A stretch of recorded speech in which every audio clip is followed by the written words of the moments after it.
मूर्ख आदमी की ना दोस्ती भली ना दुश्मनी भली। 100% सही है। हमारे बुजुर्गों ने बिल्कुल सही कहा है कि मूर्ख आदमी से ना तो दोस्ती करें ना दुश्मनी करें। बात आज इसी मुद्दे की होगी। जरा सुनते रहिए, देखते रहिए। तो बात है जंगल की। जंगल में गधे और लोमड़ी के बीच बहस शुरू हो गई। बहस का मुद्दा कोई ज़्यादा बड़ा नहीं था, इश्यू सिर्फ छोटा था, बिल्कुल ही छोटा था। और बात थी घास के रंग की, कि घास का रंग कैसा। अब आप भी अचंभे में होंगे कि कमाल की बात है, सिर्फ छोटी सी बात कि घास का रंग कैसा। सबको पता है कि घास का रंग होता ही हरा है, लेकिन उस गधे को कौन समझाए जो कह रहा है कि घास का रंग हरा नहीं बल्कि नीला है और अपनी बात पे अड़ा हुआ है। दोनों में काफी बहस हो रही है। लोमड़ी गधे को समझाने की कोशिश कर रही है कि गधे महाराज, घास का जो रंग है वो हरा होता है, नीला नहीं होता। लेकिन गधा मानने को तैयार नहीं है, अपनी बात से पीछे हटने को तैयार नहीं है। लोमड़ी ने हाथी को बुलाया और कहा कि हाथी भैया, जरा समझाओ इस गधे को कि घास का रंग हरा होता है, नीला नहीं। लेकिन गधा था जो कहाँ मानने वाला था। दोस्तों, थक हार के दोनों न्याय करवाने के लिए जंगल के राजा शेर के पास पहुंचते हैं। शेर पहले गधे की बात सुनता है और उसके बाद लोमड़ी की बात सुनता है।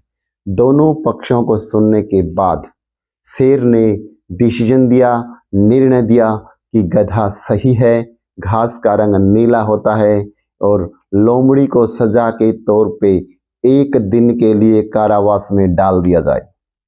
गधा शेर की जय जयकार करता हुआ, उछलता कूदता हुआ वहां से राजा की जय जयकार करते हुए चला गया। गधा जोर जोर से आवाज लगा रहा है, राजा की जय हो, राजा की जय हो। लोमड़ी, गलत है, मैं सही हूँ, घास का रंग नीला होता है, घास का रंग हरा नहीं होता। तब लोमड़ी ने शेर से कहा कि महाराज, ये आपका कैसा न्याय है, किस तरह का न्याय है। सबको पता है कि घास का रंग हरा होता है, फिर भी आपने गधे को सही साबित कर दिया और मुझे 1 दिन के लिए कारावास की सजा सुना दी। घास का रंग तो होता ही हरा है। तब शेर ने कहा कि लोमड़ी, तुम बिल्कुल सही हो, 100% सही हो। घास का जो रंग है वो होता ही हरा है, लेकिन तुम्हें ये देखना चाहिए कि तुम बहस किस आदमी के साथ कर रही हो, किसके साथ तुम बहस कर रही हो। जो मूर्ख हो उसके साथ बहस करने में कोई फायदा नहीं है, और यही तुम्हारी सबसे बड़ी गलती है कि तुम्हें बहस करने से पहले अपने प्रतिद्वंदी को चुन लेना चाहिए था। बहस करते समय तुम्हारा प्रतिद्वंदी भी समझदार होना चाहिए था, लेकिन तुमने गलत चुनाव किया। लोमड़ी को अपनी गलती समझ में आ गई। तो दोस्तों, ऐसा ही हो रहा है हमारे जीवन में भी। बिल्कुल, हम हर रोज किसी ना किसी के साथ बहस पे उतारू हो जाते हैं। हमें उस समय ये सोचना चाहिए कि मुद्दा क्या है, सच्चाई क्या है। हमें सही को देखना चाहिए। हमारे लिए 6 हैं, वो दूसरे पक्ष के लिए, किसी दूसरे व्यक्ति के लिए 9 भी हो सकते हैं। हमें अपने दृष्टिकोण से साथ साथ दूसरे व्यक्ति के दृष्टिकोण से भी देखना चाहिए। पहले बात को समझें, स्थिति को समझें, सच्चाई को समझें, रियलिटी को समझें।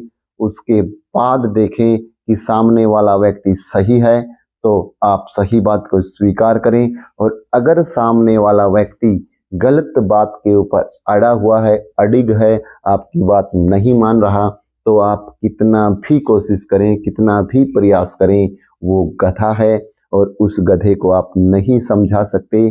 ऐसे गधों से बचिए, ऐसा गधा बनने से भी बचिए, और कोशिश कीजिए कि हम जीवन में या हमारे दैनिक जीवन में कहीं भी किसी के साथ भी हॉट आर्गुमेंट ना करें, बहस ना करें। बहस से बचें, गधों से बचें। यही आज का हमारा टॉपिक था। यही आज का हमारा मुद्दा था। अगर ऐसी कहानी आपको समझ में आए तो उन्हें शेयर भी कीजिए, चैनल को सब्सक्राइब भी कीजिए और लाइक भी कीजिए। जय हिंद, शुक्रिया, धन्यवाद।